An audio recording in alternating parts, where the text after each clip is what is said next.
जैसे एकलव्य का एग्जाम्पल है, मैंने एक सुप्रीम कोर्ट में भी बहस करते हुए एग्जाम्पल दिया था कि हर जगह द्रोणाचार्य बैठे हैं यहाँ। अगर आप सबसे अच्छे होगे तो आपकी उंगली काट लेंगे, अंगूठा काट लेंगे। अगर आप बोलने में सबसे अच्छे होगे तो आपकी ज़बान काट लेंगे। अगर आप सोचने में सबसे अच्छा होगे तो आपके दिमाग में इंजेक्शन लगा के आपका दिमाग छन्नी कर देंगे। इस प्रकार के द्रोणाचार्य बैठे हैं। तो हमें तो हर चीज़ जो किसी अपर कास्ट सो कॉल्ड मनुवादी मानसिकता वाले को एक कदम चलने पे मिलती है, हमें 50 कदम चलने पे मिलती है। तो हमारा हर कदम जिहाद है, हमारा हर कदम डिस्पैरिटी से लड़ना है। तो जो ये अशोक चावंडके हैं ये एकदम ठीक कह रहे हैं, एकदम ठीक कह रहे हैं, इसमें कोई गलत बात नहीं है। हम सब लोगों के लिए जिहादी है। तो मैं तो जिहाद कर रहा हूँ क्योंकि मैं बाबा साहब का फॉलोअर हूँ। मैं कलम के ज़रिए लोगों को संविधान के ज़रिए न्याय और इंसाफ दिलाने की चेष्टा कर रहा हूँ। तो ये जिहाद ही है। सर बताएंगे, अशोक चौहान जो सुदर्शन न्यूज चैनल जो है उसके संपादक हैं, उन्होंने एक अलग तरह की एक मुहिम छेड़ दी है जो कि कार्यपालिका में सर्वोच्च पद आईएएस, आईपीएस और इस तरह के जो पद हैं उन पर मुस्लिमों का आना एक जिहाद के तहत हो रहा है। ये उन्होंने एक टीजर बनाकर बाकायदा अपने चैनल पर प्रसारित किया है और उस पर एक बड़ी लंबी चौड़ी एक बहस छेड़ दी है। तो ऐसे कैसे देखते हैं आप? देखिए, एकदम मैं उनकी बात का समर्थन करना चाहता हूँ। एकदम जिहाद के तहत ही हो रहा है, बिल्कुल इसमें कोई शक शुबे की गुंजाइश नहीं है। और वो जिहाद है और मुसलमानों ने बहुत देर से इस जिहाद को उठाया, बाबा साहब के मिशन वाले। तो मुझे इस बात का दुख भी है। मिशन है कि संवैधानिक व्यवस्था में अपना जो अधिकार है ज़्यादा मेहनत करके इन जो मनुवादी व्यवस्था है जो किसी भी SC, ST, OBC और माइनॉरिटी के व्यक्ति को किसी भी पद पे आने से रोकती है। तो यदि किसी अपर कास्ट को 1 गुना मेहनत करनी पड़ती है तो SC, ST, OBC और माइनॉरिटी वाले को उस पद पे आने के लिए कम से कम 50 गुना ज़्यादा मेहनत करनी पड़ती है। तो ये एक जिहाद ही है, इंसाफ के लिए, बराबरी के लिए। जिहाद का मतलब होता है इंसाफ के लिए लड़ना, जिहाद का मतलब होता है बराबरी के लिए लड़ना। और ये अच्छी बात है, सबसे अच्छी बात है कि मुस्लिम कम्युनिटी के लोग जो कि 15% है वो इस बात का जिहाद कर रहे हैं कि वो बाबा साहब द्वारा बनाए गए संविधान में जो पद दिए गए हैं, जो 15% बाबा साहब के ड्रीम के हिसाब से उनके पद थे, उन पे जो कि वो 1-1.5% हैं अभी, उस पे वो 15% तक आने के लिए दिन रात पढ़ाई कर रहे हैं, दिन रात मेहनत कर रहे हैं, ताकि वो कम से कम 50 गुना ज़्यादा जो अपर कास्ट के लोग हैं उनसे 50 गुना ज़्यादा जो है रिटर्न में मेहनत करके एग्ज़ाम लिख सकें। और इंटरव्यू में भी कम से कम अगर वो 50 गुना ज़्यादा बेटर परफॉर्म नहीं करेंगे तो एक भी SC, ST, OBC और माइनॉरिटी का व्यक्ति ना इंटरव्यू में पास होगा, ना किसी रिटर्न एग्ज़ाम में पास होगा। तो हमारे लिए तो क्राइटेरिया है ही, हमें जिहाद करना ही पड़ता है SC, ST, OBC और माइनॉरिटीज़ को।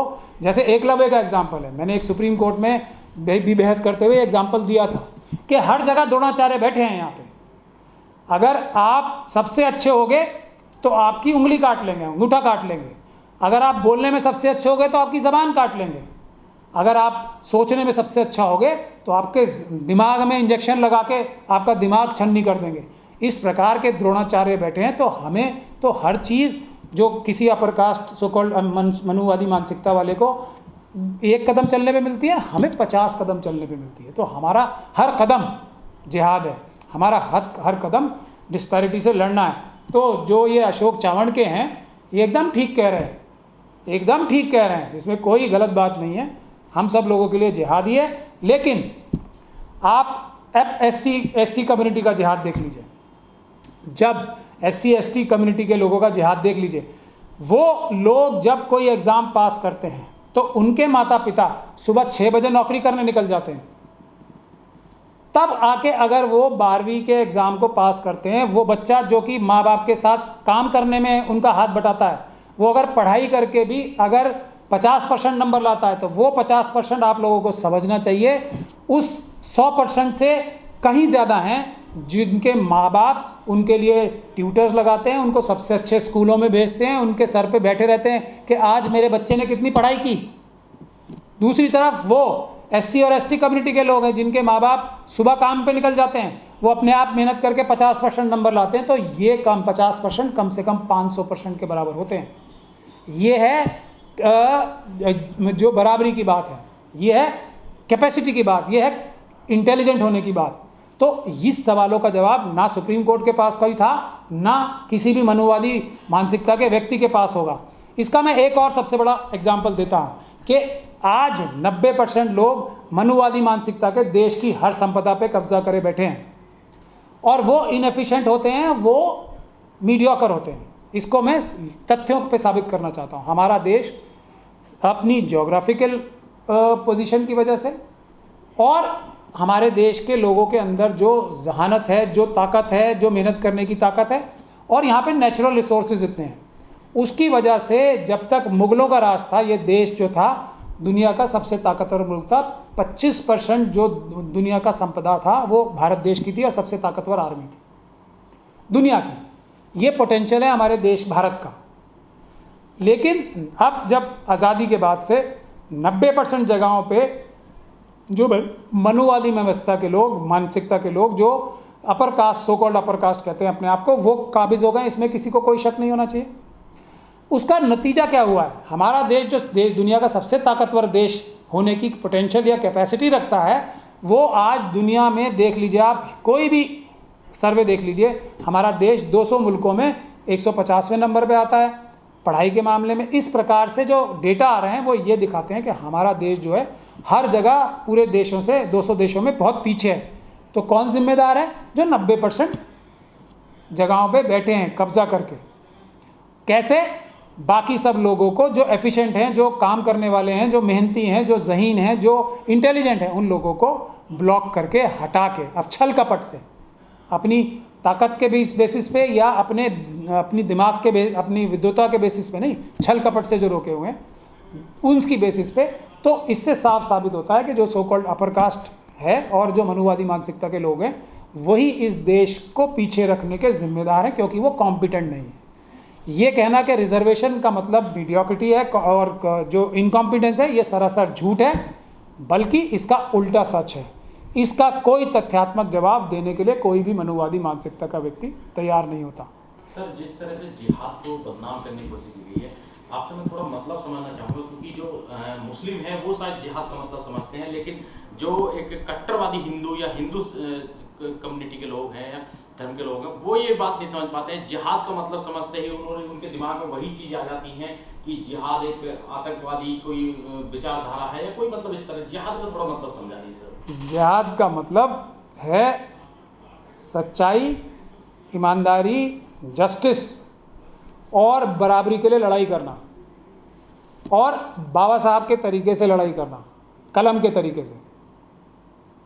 ये जो इस्लामिक जिहाद भी है वो सबसे पहले ज़बान का जिहाद है। सबसे पहले ज़बान के जिहाद से भी अपनी जो नर्व जिसे कहते हैं ना, जिसको अपना नहीं, अपनी जो कार्रवाई है, जो अपना काम करते हैं, अपना जो कार्रवाई है, अपने नफ्स पे कंट्रोल, अपना ऊपर कंट्रोल, कि हम कोई बुरा काम ना करें, हम किसी के साथ नाइंसाफ़ी ना करें, हम दुनिया में सबको बराबर समझें, इंसान को बराबर समझें, इंसाफ से काम लें, किसी की हक तलफी ना करें, किसी के साथ नाजायज़ ना करें। ये जिहाद जो है जिहादुल कबीरा माना जाता है, जो सबसे बड़ा जिहाद है, अपने ऊपर कंट्रोल, नाइंसाफ़ी ना करने का। उसके बाद दूसरों के लिए अगर कोई मजलूम है, जो कमज़ोर है, उसके लिए उसकी हक की लड़ाई लड़ना जिहाद होता है। जो ये जिहाद का मतलब मनुवादी मानसिकता के लोग और जो विश्व में दूसरे अलग अलग तरह के मनुवादी मानसिकता के लोग बैठे हैं, वो उसका ऐसा मकसद दिखाते हैं कि किसी कमज़ोर के ऊपर हमला करना जिहाद है। वो जिहाद नहीं है, वो जिहाद का उल्टा है। जो भी किसी कमज़ोर के ऊपर हाथ उठाता है, जो भी किसी निहत्ते के ऊपर हाथ उठाता है, जो भी किसी कमज़ोर के साथ नाजायज़ काम करता है, चाहे वो जैसे ये नौकरियां, जो रिजर्वेशन में नौकरियां होती हैं, वो जो मनुवादी मानसिकता के व्यक्ति हैं वो उसको खाली रखते हैं और उसको फिर जनरल कैटेगरी से भर देते हैं अगली बार। ये जिहाद का उल्टा है, ये जुल्म है।